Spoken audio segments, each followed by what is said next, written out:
안녕하십니까. 저는 부경대학교 환경대기과학과 김백민입니다. 만나서 반갑습니다. 여러분들과 오늘 함께 이야기를 나누고자 하는 이슈는 기후변화입니다. 우리 환경대기과학과에서는 기후변화하고 관련된 다양한 연구를 수행하고 있습니다. 기본적으로 환경대기과학과니까 미세먼지에 대해서도 연구를 하고, 또 우리 집중호우라든지 최근 들어 이슈가 되고 있는 폭염, 그리고 겨울의 한파, 이런 기상학의 다양한 측면에 대해서 연구를 하고 있는데, 그 중에서도 이제 오늘은 최근 이슈가 되고 있는 기상재해, 기후변화와 관련된 기상이변 현상들이 왜 이렇게 많이 발생하고 있고, 또 그것의 이면에 북극에 뜨거운 공기가 숨어 있습니다. 그 내용에 대해서 여러분들하고 이야기 나누는 시간을 가지도록 하겠습니다.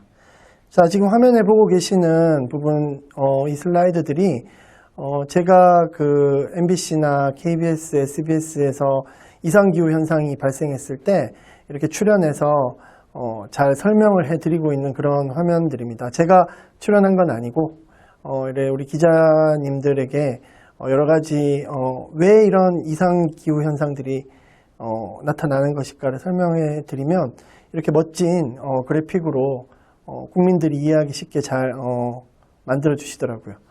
그런데 이 그림들에서 공통점이 하나가 있습니다. 뭐냐면 여러분들 화면상으로 보시듯이 전부 다 북극 지역이 이렇게 클로즈업이 돼 있죠.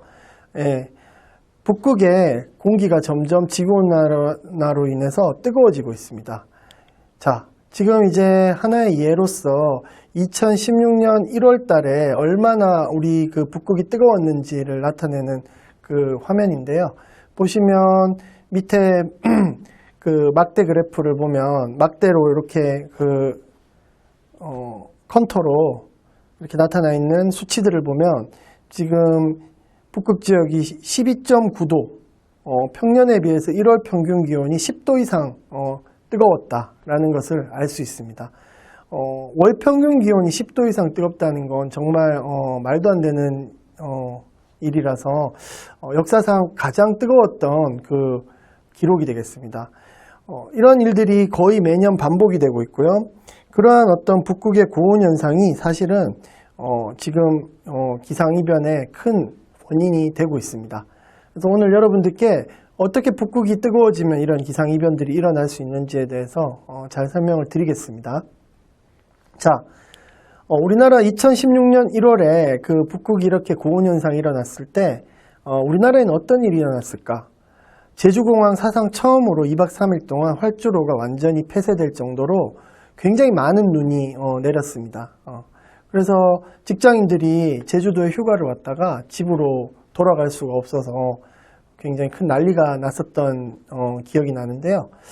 어떻게 이렇게 뜨거운 그 북극의 고온 현상이 우리나라에 이런 한파를 만들 수 있을까? 굉장히 여러분들 궁금하지 않으세요?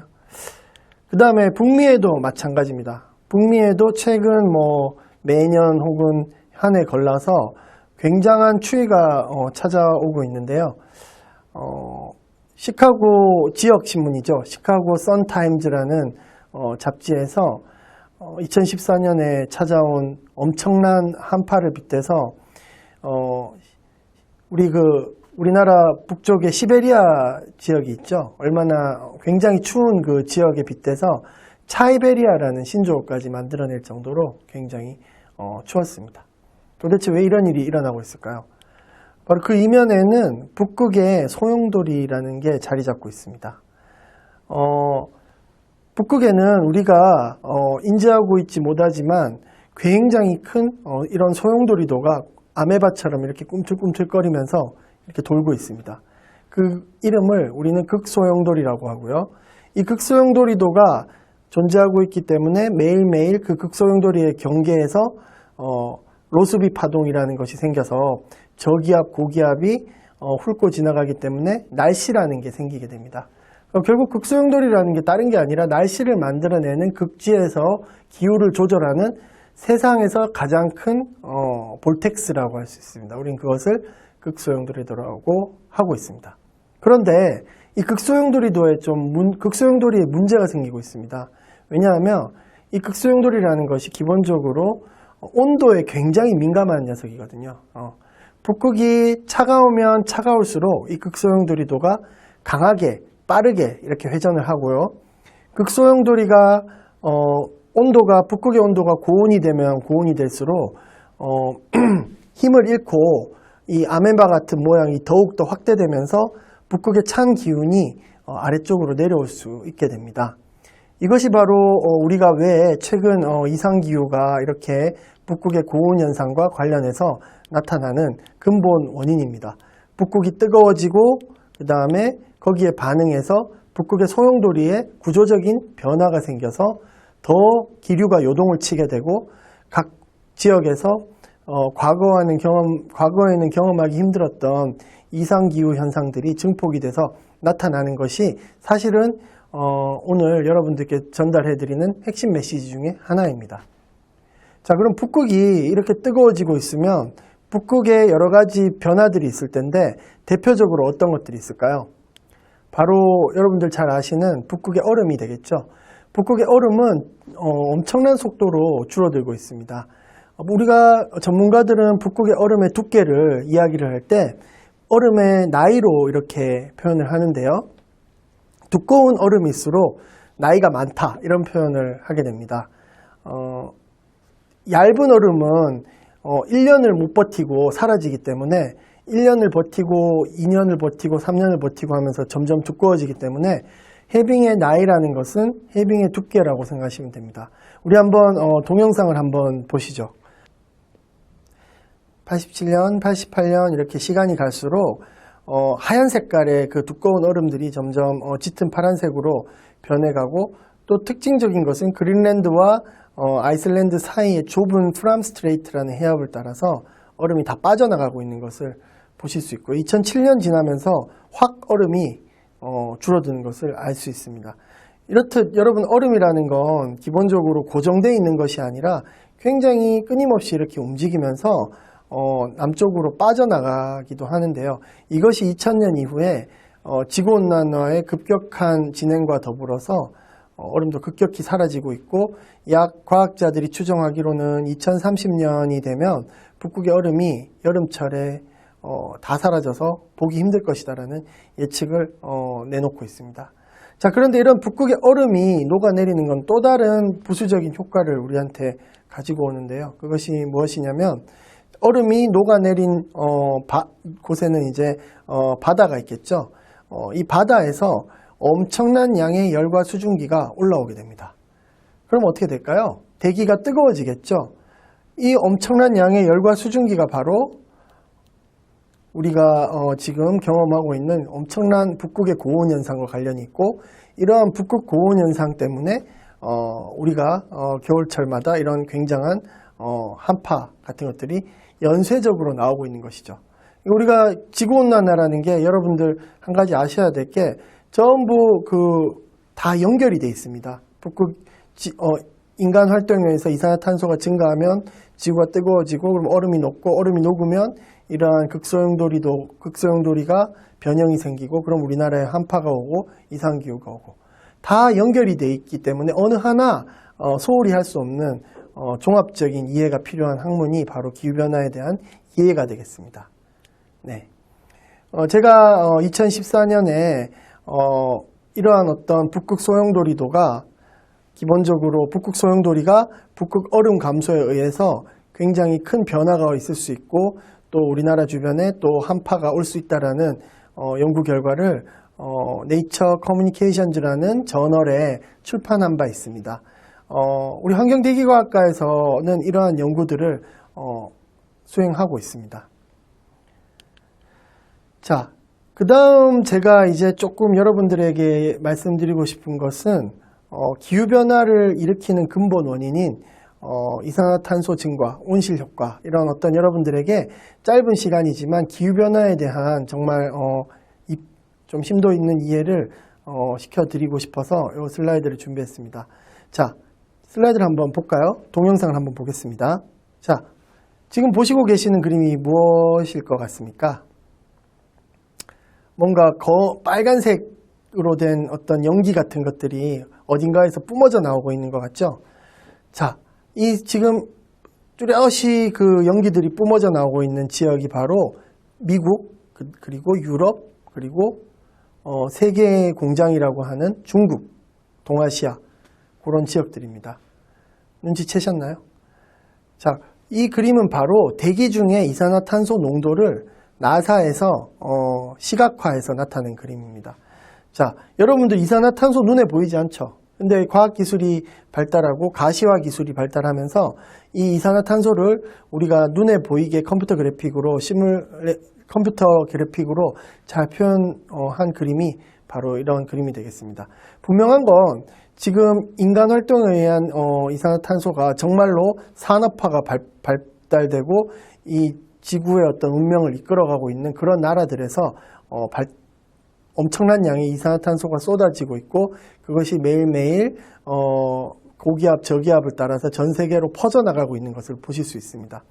근데 주목할 만한 것은 우리 그 태평양 지역, 그 다음 남반구 지역 보십시오. 이산화탄소 배출이 거의 없죠? 그죠? 그래서 바로 이산화탄소 배출의 범위는 이제 산업혁명을 일으킨 유럽 지역, 동아시아, 그리고 북미 지역, 이산화탄소 배출 세계 1위, 바로 미국이죠.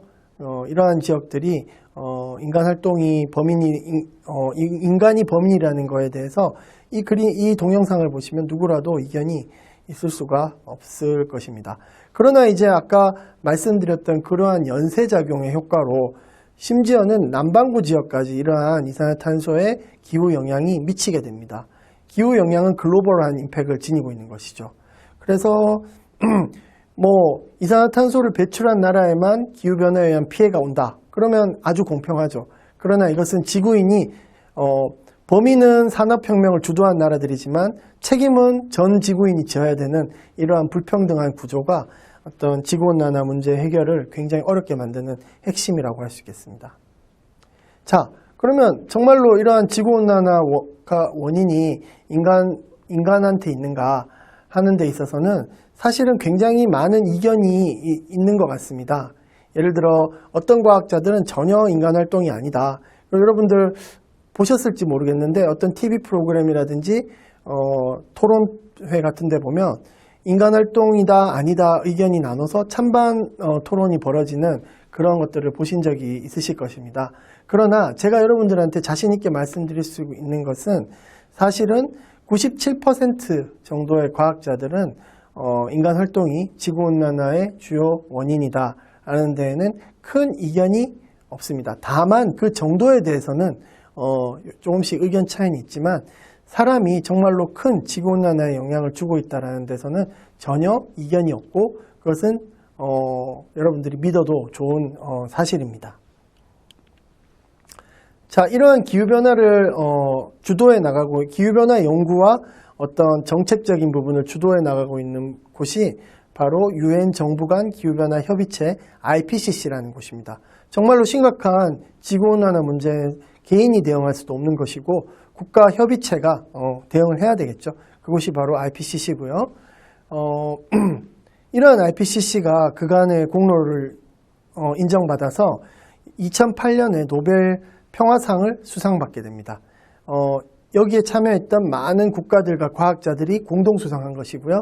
대표로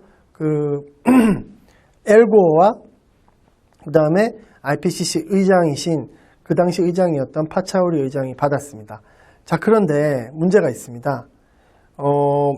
이 노벨상을 받은 날 미국의 전 부통령 엘고 씨가 연설을 하면서 예언을 합니다. 어떤 예언을 했냐면 북극의 얼음이 너무 빨리 녹아내리고 있고 지구온난화 문제 너무 심각합니다. 노벨상도 받았으니까 조금 오버하신 거죠. 그래서 2013년이 되면 북극의 얼음이 완전히 녹아버릴 것입니다. 라고 얘기를 했던 거죠. 그런데 이제 2008년에서 2013년은 5년의 시간이 있었지만 어느덧 시간이 흘러 2013년이 돌아왔습니다. 그런데 하필이면 2013년에 북극의 얼음이 30%나 증가하는 대이변이 일어났었습니다. 그래서 지금 오른쪽 사진을 보시면 엘고어가 굉장히 곤란해하는 그런 표정을 짓고 있죠.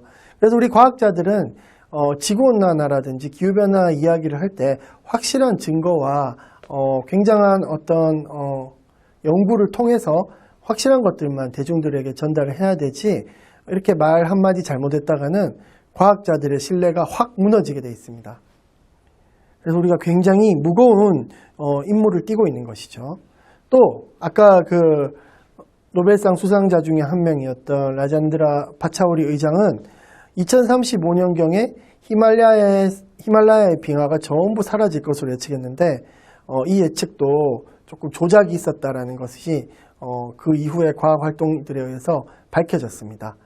자, 사람들에게 경각심을 주는 것은 좋지만 그걸 너무 강하게 어필하고 과학적 근거 없이 이야기하는 것은 옳지 못한 일입니다. 우리 대기과학자들, 환경을 연구하는 과학자들은 그래서 그러한 부분들에 꼭 주의를 기울여야 한다는 그런 교훈을 주고 있고요. 이러한 일들 때문에 사실 2013년, 14년경에 미국의 여론조사를 했을 때 지구온난화가 인간 때문이냐 했을 때 무려 50%가 넘는 반 이상의 미국인들이 그거 뻥 아니냐, 그거 거짓말 아니냐 하는 의견으로 싹 다 돌아섰습니다. 참 안타까운 일이죠. 근데 이제 최근 들어서 워낙 또 이슈가 많이 되고 과학자들의 신뢰를 회복을 해서 최근 들어 이제 의견 조사를 하면 상당히 많은 사람들이 지구온난화는 인간 때문이다라는 것에 대해서 믿고 있고요. 그런 것들은 그 이후에 과학자들의 많은 노력이 뒤에 숨어 있었습니다. 그러나 여러분들 팩트는 지금 1928년 아르헨티나 파타고니아 빙하, 이 빙하가 지구온난화 이야기를 할 땐 빠짐없이 등장하는 빙하인데요. 이 빙하가 2004년에는 아름다운 호수로 변했습니다. 이게 바로 팩트입니다. 어마어마한 속도로 지구상의 모든 빙하는 녹아내리고 있고 우리가 정말로 이 문제에 대해서 심각하게 받아들여야 되겠습니다. 그래서 지금 지구는 정말로 심각한 문제를 겪고 있고 여기 다 녹고 남아있는 돛담배 같은 정도의 얼음 위에서 이제 먹잇감을 못 찾고 울고 있는 북극곰, 이것이 현실인 상황이 되어버렸습니다. 굉장히 심각한 상황이죠. 자, 이러한 지구온난화는 그럼 언제부터 심각해졌을까요? 그것은 바로 산업혁명 이후로 굉장히 심각한 문제가 생기기 시작합니다. 인간 활동에 의한 이산화탄소가 급격히 산업혁명을 통해서 배출되기 시작을 했고, 자, 지금 이 그림을 보시면 파란 실선이 인간이 배출한 이산화탄소의 양입니다. 기원 후 1000년부터 이렇게 이산화탄소를 보시면 1800년까지는 이산화탄소가 전혀 변함이 없다가 1850년 산업혁명이 시작되고 급격히 파란 커브가 상승하는 것을 보실 수 있습니다. 바로 산업혁명 때문이고요. 빨간 커브가 이제 지구의 온도인데, 물론 지구의 온도는 이산화탄소 말고도 굉장히 많은 요인들에 의해서 조절이 되기 때문에 왔다 갔다 하지만 큰 틀에서 보면 이러한 이산화탄소 증가하고 거의 같은 형태로 이렇게 증가하고 있는 것을 알 수 있습니다.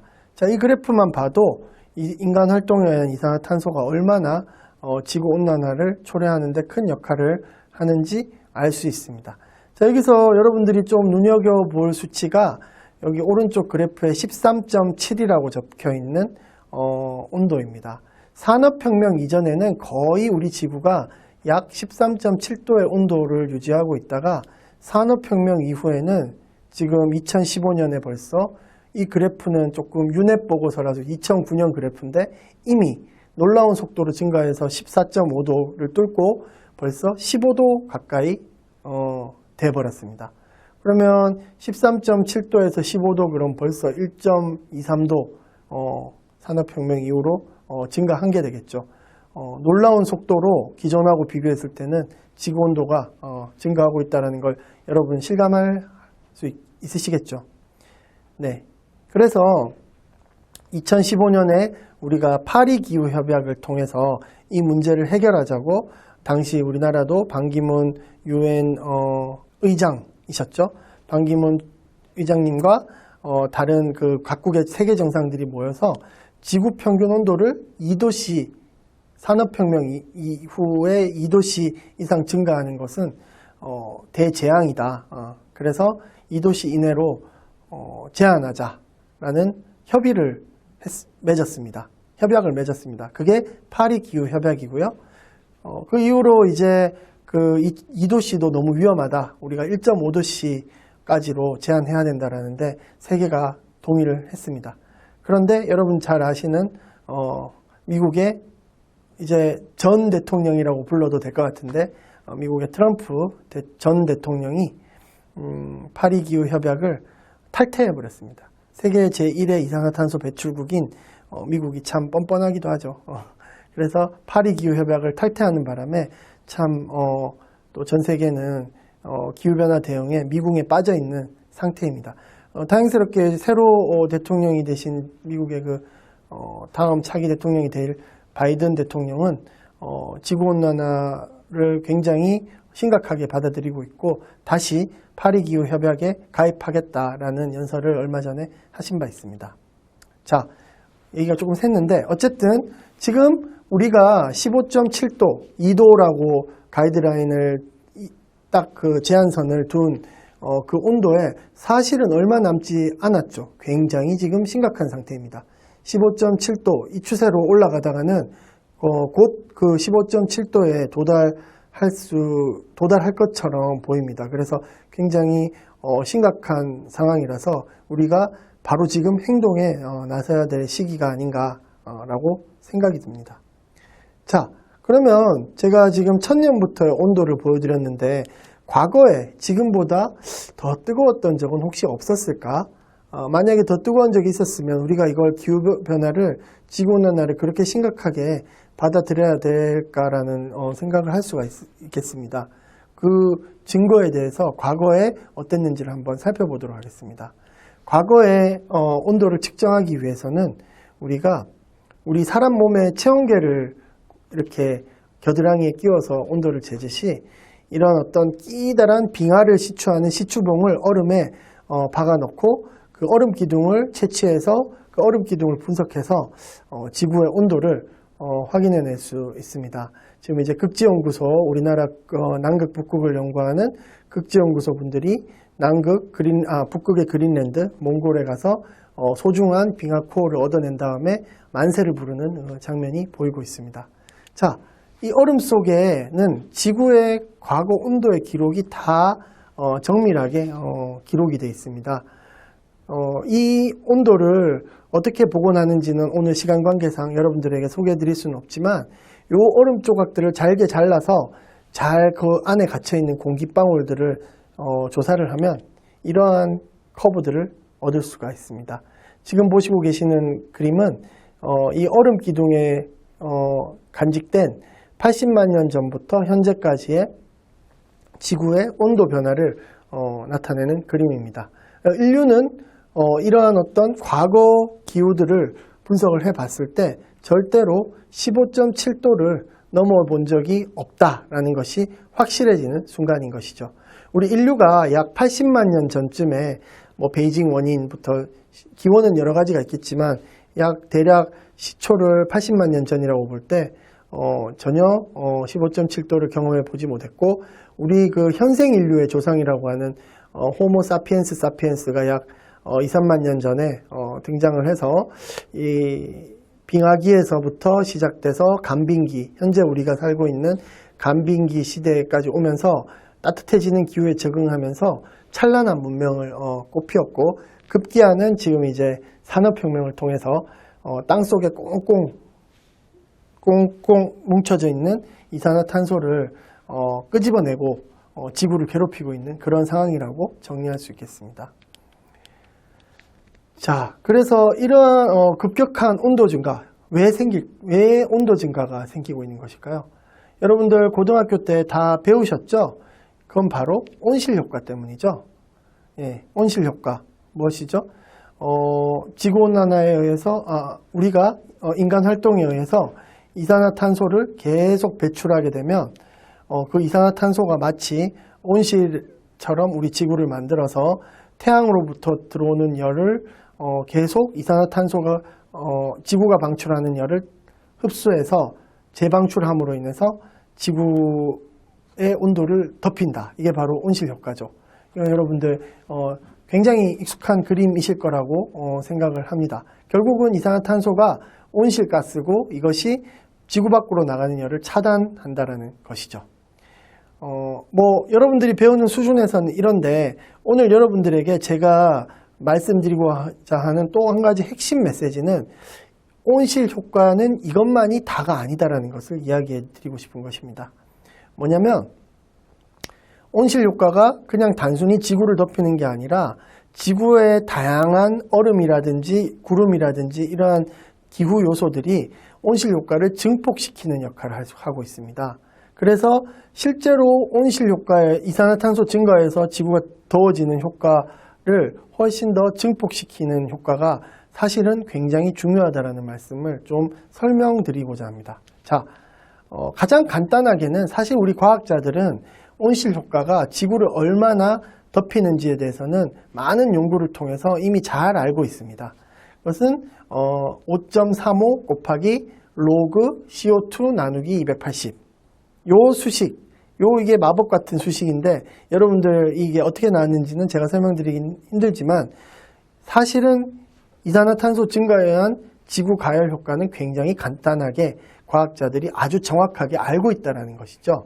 그래서 이 수식에다가 현재 이산화탄소 농도가 약 400ppm, 벌써 410ppm 정도 됐는데 그 수치를 집어넣으면 단위 면적당 1.9 와트 퍼 스퀘어 미터의 열로서 우리 지구를 가열하고 있다라는 결론이 나옵니다. 이러면 잘 안 와닿잖아요, 여러분들. 그래서 여러분들 그 온라인 쇼핑에서 꼬마 전구 하나를 이렇게 구입한다고 할 때 그 밑에 전력량을 유심히 살펴보면 이 꼬마 전구 하나가 2와트 퍼 스퀘어 제곱미터 정도 되는 겁니다. 그럼 무슨 말이냐면 우리 그 지구 온실 효과에 의한 지구 가열은 요 꼬마 전구를 1제곱미터당 하나씩 이렇게 촘촘히 박아놓은 정도로 지구를 가열하고 있다는 것이죠. 자, 그러면 산업혁명 이전에 이산화탄소 농도가 280이었으니까 이산화탄소가 한 2배 정도 됐을 때 우리 지구 온도는 얼마쯤 될까요? 약 560ppm이 되겠죠. 280에서 2배면 이산화탄소 농도가 560이 되면 계산해보면 3.7 와트 퍼 스퀘어 제곱미터가 됩니다. 그러면 아까 본 그 슬라이드에서 꼬마 전구 하나만 꼽아 놓은 게 아니라 약 2개 정도 우리 지구에 꼽아 놓은 정도의 열기라고 할 수 있겠죠. 자, 어떻습니까? 이 정도 되면 여러분 많이 뜨거울까요? 어떨까요? 우리 과학자들이 저 에너지 정도면 지구가 얼마나 가열되는지를 계산을 해보면 약 1.2도 정도 온도가 상승할 수 있다고 생각합니다. 이산화탄소 2배 증가하면 약 1.2도밖에 안 증가한다. 뭔가 좀 이상하지 않습니까? 지금 약 400인데 560 벌써 아까 제가 말씀드릴 때 1.2도 상승을 했죠. 400인데. 그럼 560이 되면 한 3도 정도는 상승해야 정상일 것 같은데 1.2도밖에 상승하지 않는다라는 계산이 나옵니다. 그럼 이 계산식이 틀렸을까요? 그렇지 않습니다. 이 계산식은 굉장히 정확한 계산식이고 지구온난화를 부정하는 과학자들도 이 식을 부정할 수 없을 정도로 대부분의 과학자들은 여기에 동의하는 것입니다. 그럼 뭐가 잘못됐을까요? 그 이유는 바로 온실 효과, 즉 이산화탄소만으로 지구를 가열하는 그 효과만으로는 지구온도 상승을 우리가 정확하게 계산해낼 수 없다라는 결론에 도달하게 되는 것입니다. 자, 그럼 비밀이 어디에 있을까요? 그 비밀은 바로 우리 지구에 있습니다. 자, 인간 활동에 의해서 증가된 이산화탄소를 우리 지구는 스스로 그 온난화를 증폭시키는 그러한 일을 하고 있기 때문이죠. 그건 바로 여러분들 밴드가 공연을 할 때 꼭 등장하는 게 뭐죠? 앰프죠. 모든 일렉 전자 기타가 소리를 내려면 앰프가 있어야 되죠. 앰프 없이는 전자 기타 소리는 들을 수조차 없습니다. 무언가가 증폭을 시켜주는 역할을 해야 그 시그널이 크게 확대돼서 우리 귀에 전달될 수 있는 것이죠. 자, 그러면 온난화를 스스로 증폭시키는 지구의 요소에는 무엇이 들어있을까요? 바로 이러한 요소들이 있습니다. 구름, 그 다음에 나무, 그 다음에 얼음. 별로 특별한 게 아닙니다. 여러분들이 늘 지구에서 접할 수 있는 이런 요소들이 사람이 화석연료를 써서 이산화탄소를 대기 중에 증가시켜서 온도가 뜨거워지면 그 온도를 증폭시키는 역할을 하고 있습니다. 예를 들어 시간 관계상 딱 한 가지만 예를 들어 보겠습니다. 바로 얼음입니다. 자, 얼음이 녹아 있는데 얼음이 지금 떠 있는데 이산화탄소에 의해서 만약에 얼음이 많이 녹아내린다. 그러면 그 녹아내린 상황이 바로 오른쪽 그림인데요. 그 녹아내린 부분으로는 햇빛이 훨씬 더 많이 들어가겠죠. 그럼 바닷물이 더 뜨거워지겠죠. 바닷물이 뜨거워지면 어떤가요? 얼음이 더 녹아내리겠죠. 얼음이 더 녹으면 바닷물이 더 뜨거워지겠죠. 더 뜨거워지면 얼음은 더 녹아내리겠죠. 계속 연쇄작용을 일으키면서 얼음은 급격히 줄어들고 북극의 온도는 훨씬 더 뜨거워지는 것이죠. 바로 이러한 상황이 나타나는 것이죠. 이것이 지금 우리 지구에 일어나고 있는 일이고 우리가 이산화탄소를 증가시켜서 지구의 증폭작용을 증폭작용의 그런 스위치를 켰다라는 그런 의미가 되겠습니다. 앞에서 제가 급격히 녹아내리는 얼음 보여드렸죠. 그것이 바로 이러한 원리에 의해서 작동하는 것입니다. 자, 우리 대기과학자들 그리고 저처럼 기후 모델링을 하는 사람, 미래의 기후를 예측하는 일이 제가 주로 하는 일인데 그런 사람들에게는 기후 모델링이라는 컴퓨터 시뮬레이션이 가장 중요합니다. 우리 지구상에서 일어나는 이러한 다양한 물리적인 과정을 컴퓨터 언어로 코딩을 하고 포트란 언어로 주로 하는데 코딩을 한 지구 우리가 이제 가지고 있는 여러 가지 기후를 지배하는 방정식들이 있습니다. 운동 방정식, 연력학 방정식, 질량 보존 방정식들을 컴퓨터로 코딩을 해서 인간 활동에 의한 이산화탄소를 더 늘렸을 때 어떤 일이 일어나는지를 컴퓨터 시뮬레이션을 하는 것이죠. 그 결과가 바로 이 그림입니다. 이게 IPCC 보고서에 나와 있는 우리 미래의 사람이 이산화탄소를 계속 증가시킬 때 우리 지구 온도가 어떻게 변하는지를 나타내는 그 시뮬레이션 결과입니다. 여러분들 수준에서 조금 이해하기 어렵기 때문에 제가 조금 더 간단하게 해석해서 그래프를 만들면 다음과 같습니다. 자, 산업혁명 이전에 13.7도였던 지구가 점점 온도를 증가하다가 지금 현재 2020년 이후로 미래는 컴퓨터 시뮬레이션 결과이죠. 파란 선을 따라가는 것은 당장 내일부터 우리가 이산화탄소를 감축 노력을 해서 전혀 쓰지 않는 극단적인 경우죠. 아마 그런 일은 없겠죠.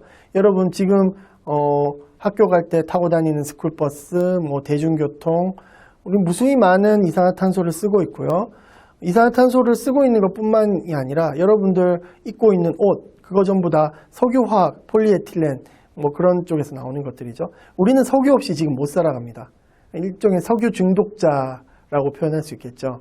그걸 당장 내일부터 감축하는 건 불가능하겠지만 만약에 감축한다면 어떻게 될까요? 지금 이제 우리 컴퓨터가 예측하는 것은 파리 기후 협약이 제시한 목표치를 간당간당하지만 넘기지 않고 기후가 안정화되는 시나리오로 갈 수 있습니다. 그런데 만약에 우리가 지금 쓰던 대로 매일매일 쓰던 대로 계속 펑펑 쓰게 된다면 아주 재앙이 닥치게 됩니다. 쭉 온도 올라가는 게 보이시죠? 온도가 올라가서 거의 산업혁명 이후로 5도 이상 상승하게 됩니다. 지구 평균 온도가 5도 이상 상승했다는 것은 거의 상상하기 어려운 일들이 일어나는데요. 대표적으로 부산이라든지 인천이라든지 대도시, 해안가에 있는 대도시들은 해수면 상승으로 인해서 해수면이 거의 80cm 가까이 상승하는 그런 결과가 초래될 가능성이 매우 높습니다. 그래서 굉장히 심각한 미래가 우리한테 닥칠 수도 있다는 것이죠. 그래서 이제 IPCC는 정책 입안자들에게 알기 쉽게 보고서 요약문에 이렇게 이야기했습니다. 정교한 컴퓨터 시뮬레이션으로 추정한 2100년경 전 지구 평균 온도는 현재보다 아마도 1.5도에서 4.5도 정도 높을 것이다. 레인지가 굉장히 크죠. 이건 이제 인간이 어떻게 하냐에 따라 굉장히 시나리오가 다르고 또 이제 컴퓨터 시뮬레이션이기 때문에 불확실성이 굉장히 커서 이 레인지가 굉장히 넓지만 어쨌든 간에 상당한 정도 온도가 상승한다라는 결론을 내리고 있습니다. 그러나 이제 이 복잡한 상호작용을 인간이 다 이해하는 것은 불가능합니다. 그래서 미래 예측의 어려움이 바로 이런 데 있는데요. 우리가 IPCC에서 예측한 이러한 시나리오 만들 때 사실은 북극의 여러 가지 물리 프로세스들이 고려되지 않았습니다. 예를 들어 지금 이 순간에도 북극에 영원히 얼어 있어야 할 영구동토층은 전혀 녹아내리지 않고 있어서 지금 영구동토층이 녹아내리게 되면 땅속에 갇혀있던 메탄가스, 이산화탄소보다 훨씬 더 온실 효과가 큰 메탄가스가 방출되는데 그러한 효과는 아직 고려하고 있지 않고요. 또 급격히 녹아내리는 빙하에 대한 정확한 모델링이 잘 되어 있지 않습니다. 이러한 요소들 때문에 우리가 예측하는 이 미래는 아직까지도 불확실성이 굉장히 큰 상황이라서 이제 우리 부경대학교 환경대기과학과에서 기후를 연구하듯이 각 학교, 대한민국의 많은 대기과학과들에서는 이러한 모델링을 향상시키기 위해서 지금도 불철주야 연구에 매진하고 있습니다. 자, 근데 우리가 이렇게 대응하지 않는다면 지금부터 바로 이렇게 의식을 전환하고 대응하지 않는다면 어떤 일이 벌어질 수 있을까요? 지금도 투발루, 태평양 지역에 이산화탄소를 조금도 배출하고 있지 않는 태평양 도서국가인 투발루는 지구온난화 때문에 해수면 상승으로 조금씩 가라앉고 있습니다. 2050년경에는 투발루가 물에 완전히 잠긴다라는 그러한 이야기들을 하고 있습니다. 그래서 이러한 투발루의 현실이 다른 나라 이야기가 아니라 우리의 미래가 될 수도 있습니다. 마지막 슬라이드입니다. 여러분 몇 년 전에 미국에서 연방 대법원을 상대로 어린 학생들이 소송을 냈습니다. 우리는 이산화탄소를 우리가 배출하지 않았고 우리 전 세대의 우리의 선조들이 배출한 이산화탄소에 의해서 우리가 지금 굉장히 힘든 환경에서 살아갈 수밖에 없으니까 우리도 건강한 지구에서 살 수 있을 권리가 있다라고 우리의 권리를 찾기 위해서 연방 대법원에다가 이산화탄소를 많이 배출하는 기업에 대해서 소송을 했는데 판결이 나왔습니다. 그 판결에서 이러한 청소년들의 손을 들어주었습니다. 그래서 지금 학생들이 환하게 웃고 있는 표정을 짓고 있습니다. 지금 이 강의를 듣고 있는 여러분들의 지구, 여러분들이 활개치고 살아가야 할 지구에서 여러분들의 권리를 찾기 위한 노력을 여러분들도 반드시 해야 되고 우리 기성세대들 그리고 또 많은 정부 그리고 기업들이 인식을 바꿔서 하루빨리 이러한 어떤 지구온난화 대응에 나서서 밝은 미래, 저는 아직 늦지 않았다고 생각합니다. 찾으면 길은 열릴 것이다라는 그러한 말이 있지 않습니까? 인류는 그런 문명을 만들어 나가면서 계속 어려움을 극복해 왔고 기술로서 그리고 인식 전환으로서 반드시 우리가 극복할 수 있을 거라고 생각을 합니다. 자, 여러분들 도움이 되는 강의가 되었기를 바랍니다. 이상 강의를 마치도록 하겠습니다.